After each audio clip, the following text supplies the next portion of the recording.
моҳи ноябр яке аз маъракаҳои муҳими сиёсӣ баргузор мегардад, ки ин ҳам интихоботи президенти ҷумҳурии Тоҷикистон аст ва дар ин интихобот 8 ҳизб метавонанд озодона иштирок варзанд. интихоботи ки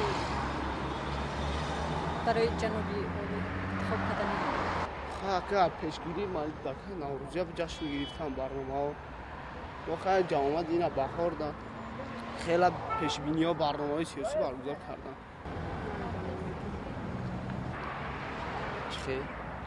сиёсӣ иша намедонӣ маканаки маъракаи сиёсӣ қиссаш кунам интихобот барои интихоб намудани президент. мисол дар ҷумҳурии Тоҷикистон ҷаласаи аз ҳама сиёсӣ ин интихоботи президент ҷумҳурии Тоҷикистон мебошад. охир ами меган интихоби президент президенти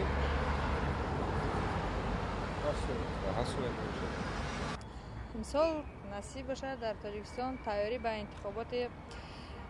интихобот барои роҳбар давлат интихоб кардан, интихоби президентӣ бошад. интихоботи раиси ҷумҳур имсол бале интихобот чӣ? Яке ман намедонам.